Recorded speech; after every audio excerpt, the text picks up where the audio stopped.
Hey guys, how's it going? Hope you're all doing really well out there today.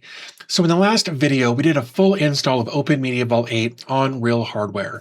We set up RAID, created a file system, got shared folders working, created a user account, and enabled SMB so we could actually access everything from another machine. And if you missed out on that one, I'll link it in the description because this video picks up right where that one left off. We spend a lot of time talking about self-hosting all kinds of different apps on this channel. Dashboards, media servers, automations, you name it. But the one thing I've seen over and over in polls and community questions is that a lot of you don't feel comfortable self-hosting a password manager. And I totally get that. Weak or reused passwords are one of the main reasons people get their accounts stolen in the first place. So instead of asking you to spin up yet another container for this, I want to show you a way to simplify things and actually make them more secure. And that's where today's sponsor, ProtonPass, comes in. ProtonPass is a secure password manager built by the same privacy-first team behind Proton Mail and Proton VPN. It's designed to keep all of your passwords and sensitive information stored and organized in one secure app. Everything you store in ProtonPass is protected with zero-knowledge end-to-end encryption. This means only you and anyone you explicitly share it with can access it. Not advertisers, not your browser, and not even Proton. On the practical side, it actually makes sign-ins easier. You can generate strong, unique passwords, autofill logins, and store and autofill two-factor authentication codes, all synced securely across your devices. And if you want to sign up for new services without giving away your real email, ProtonPass has Hide My Email aliases, so you can use disposable addresses that you can disable if they ever get leaked or start getting spam. They also include Pass Monitor and dark web monitoring, which keeps an eye out for weak or exposed credentials. From a trust and privacy standpoint, ProtonPass is open source, independently audited, and protected by Swiss privacy laws. There are no ads and no tracking and no selling your data. And the best part is that you can start using ProtonPass for free. Just use the link in the description to sign up and start securing your accounts with proper encryption and strong passwords. And take one really important piece of your online life off the I'll deal with it later list. Again, be sure to check out the link in the video description and in the pinned comment. And a huge thanks to ProtonPass for sponsoring this video. And actually, on the topic of file storage, a few of you dropped in the comments on the Euro Office video asking about self-hosted storage solutions from home. And if that's something you're thinking about, stick around, because what we're building in this series is a pretty solid answer to that question. At its most basic, OpenMediaVault with an SMB share is a straightforward way to get your files off cloud services and onto hardware that you actually own and control. And later in this series, we're going to look at expanding it with things like SyncThing, Image, C-File, and more. But today, we're going to keep it super basic. So here's what we're tackling in this video. We've got three things on the agenda. And first, we're going to set up user accounts so that everyone who needs access to the NAS has their own login and their own space. Then we're going to set up PC backups using Duplicati and phone backups using FolderSync on Android, so that once those user accounts are in place, we can put them to work right away.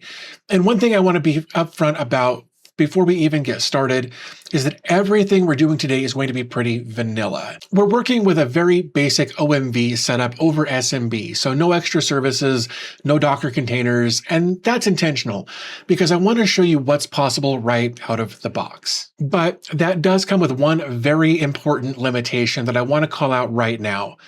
Everything we set up today will only work when you're on the same network as your NAS. So if you're away from home, your backups won't run and you won't be able to access your files until you're back on your home network. Now look, we're going to fix that later in the series when we cover remote access. But for today, just know that this is a local only setup. I also want to be clear that there's a lot more that you can do on both the PC and the phone side by adding services later, and we'll get into some of those as the series goes on. And just as a quick platform note here, I'm on Windows and Android, so that's what you'll see demonstrated today. If you're on a Mac, iPhone, or Linux, the NAS side works the same way, but the client apps will look a little different on your end. And I will have timestamps in the description if you want to jump to a specific section. Otherwise, Let's jump into this. Okay, so let's start by getting our users set up. In the last video, we created a single user account as part of the initial setup. So if you followed along, you've already got one user in place. And what we're going to do now is add a second user to show how this works for a household where more than one person needs access to the NAS. If you only need one user, that's cool. You can skip this part. And then we're going to create a couple of shared community folders that anyone on the network can read and write to. So let's head over to the OMV dashboard, come over to the user management section and create a new user. The process is the same as what we did in episode 1. So you want to give them a name and set a password, and we're good. There's nothing complicated here. Now you will notice that there are groups in the account creation screen, and we're going to leave those as default for now. Groups become more relevant when we get into things like SSH access and Docker, and we'll come back to that at a later point in this series. Now, on top of those individual user accounts, I also want to set up a couple of shared folders that aren't tied to any specific user. Think of these as communal spaces, somewhere to drop family photos, share documents, or media files that everyone in the house should be able to get access to. I'm going to create 2 of these, one for documents and one for media. Now, for permissions on these community folders, we're going to set them completely open so that anyone on the network can read or write. Now, I want to be very clear about what that means. In a home environment where you trust everyone on your network, this is probably fine. But if you want tighter control, say you want certain folders to be read-only for some users, or you want to restrict access to specific accounts only, OpenMediaVault gives you the tools to do that. We just won't be going that deep on permissions in this video. Just know that the tools are there. All right, so now that we've got our users set up and our shared folders in place, let's talk about PC backups. Now, I tried a few different solutions for this, including free FileSync, Veeam for Windows, Your Backup, Copia, and Duplicati. And Duplicati is the one I kept coming back to. It's free, open source, runs as a local web app so you can manage it through your browser, and has built-in scheduling. So once you've got it configured, it just runs in the background without you having to even think about it. It also supports SMB shares as a backup destination out of the box, which means it works perfectly with what we just set up on OpenMediaVault. So let's switch over to my desktop and walk through getting it installed and pointed at our NAS. Okay, so here we are on Duplicati.com, and of course you can look through this at your leisure. What I want to do is come over here to the downloads page and select the appropriate option for me. In this case, I'm going to download for Windows. Go ahead and let this download pretty quick, 84 megs. So we're going to go ahead and run this. And then we're just going to kind of click next through this. Make sure you actually agree to everything before you click next. So we're going to go ahead and do this. We're going to go ahead and let it do all of its kind of just default settings here. We're going to click install. And then we're going to launch Duplicati now. We'll click finish. So what's cool about this, like I mentioned earlier, is that this all gets handled in the browser. So we're going to go ahead and enter a new passphrase. It says Duplicati needs to be secured with a passphrase, and a random passphrase has been generated for you.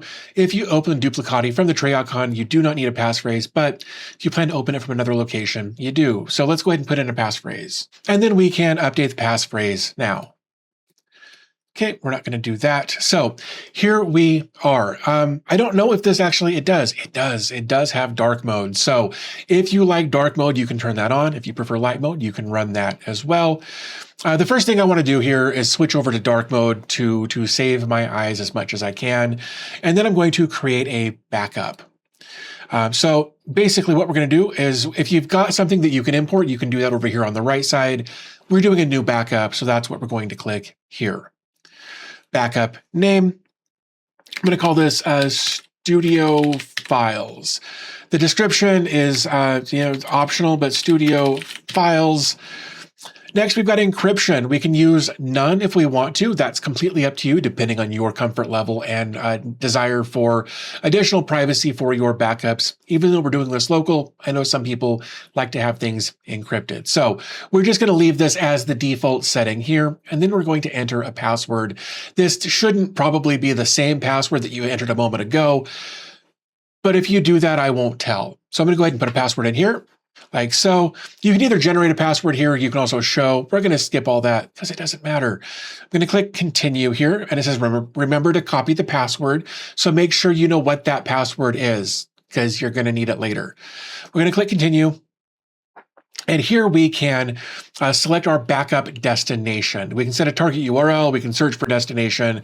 If we scroll through, we can see that there are lots and lots of options in here. What we're going to select here, because we're using OpenMediaVault, is this Windows Share SMB. So the server will be the IP address of the server. So I'll put that in. And the share name will be the username of the account that you want to use for your backup. In my case, it'll be dbtac, like so. And then the path on the server will be the name of the share that you want to use. So I'm going to call this studio files, like so. And then we'll scroll down. Now it's going to ask us for the username and password of the account we're trying to connect to. So again, for me, that'll be dbtac. And then the password. And then it says supply the domain name used to connect to the server. In this case, we're going to use this auth_domain because we're not actually connecting to a domain. So we're going to do auth_domain. Want to make sure that that looks correct. Auth_domain looks good. And then we're just going to use direct TCP here. And then we're going to do two things kind of simultaneously here. If we take a look right here, this is that share that we were just talking about, this dbtac share. So what I want to do is come back over to our dashboard here, and I'm going to click on test destination. It says, hey, the remote destination folder does not exist. Do you want to create it? I'm going to say yes. Connection tested successfully, and right there is studio files. So we can scroll down and we can click on continue. And at this point, we can then select the files and folders that we want to back up. What I'm going to do is I'm going to come over to pictures. I'm going to say screenshots. That's probably fine. I'm going to select that. What else? We could also do like video assets. That'll give us a couple of different folders to back up. And here we can see what those paths are, or we can manually type in a path right here. I'm going to go ahead and minimize that just for right now. We can add filters if we want to do that. We can also exclude files with hidden attributes, files with system attributes, files with temporary attributes, or files that are larger than a certain file size. We're not going to do any of that for right now, so I'm going to click continue. Then we can decide when we want our backups to happen. If you're somebody who shuts your PC off at night when you go to bed, you'll probably want to either change that habit or pick a time before your PC shuts off. I'm going to say, we can do it daily, we can do it weekdays, we can do it on Monday. There's all kinds of different things that we can do here. I'm just going to say daily at 1300 hours or 1 p.m. Click continue. And then the remote volume size, I just like to leave this as a default number here. You can adjust this, but basically it says the backups will be split into multiple files called volumes. Here you can set the maximum size for the individual volume files. You can set retention here, where you maybe delete backups that are older than a certain amount of time. We can say, let's say 14, not 140, let's say 14 days. There's some advanced options that you can look at your leisure. We'll click submit. Let's take a look at our restores. We can click start here. Studio backup looks like there's only 2 megs in there. So let's open this up. And here are all of the screenshots, right? So let's go over to our screenshots just to validate that this is working. We'll go to pictures. We'll go to screenshots. I'm going to delete everything in there, right? So we've got an empty screenshot folder here. I'm just going to click there. I'm going to click continue. Original location is fine. Save different versions with different timestamps. We're just going to override them. We're going to click submit. And hey, look, all of our screenshots are back. So now we've proven that our Duplicati system backup is working for us. Oh, right. So that is PC backups sorted. Now let's talk about your phone. I tested a few different Android apps for this, and I landed on FolderSync. It connects directly to our SMB share. So again, there's no extra services needed on the OMV side of things. You set up a sync pair. tell it which folders on your phone you want backed up, and where on the NAS you want them to go, set a schedule, and that's pretty much it. Now, one thing to keep in mind is that I'm on Android, so that's what you're going to see here. If you're on iPhone, FolderSync may not be available for you, but there are alternatives worth looking into like Mobius Sync or SMB Sync. The setup concept is the same, even if the app looks a little different. And just as a reminder before we get into this, just like the Duplicati setup, FolderSync over SMB is a local network solution. Your phone backups will run automatically when you're home and connected to your network, but if you're out and about, they won't run until you get back. And again, we'll solve that when we get into remote access episodes later in the series. So let's get into it. Okay, so let's jump into my phone here. I'm going to swipe up. I'm going to open up FolderSync. I've already installed this, so be sure to install this if you'd like to follow along with this installation. I'm going to go ahead and agree to the terms and to the privacy policy. And then it's going to give us a whole bunch of things here for permissions that we need to fix. I'm going to select this and allow permissions and go back.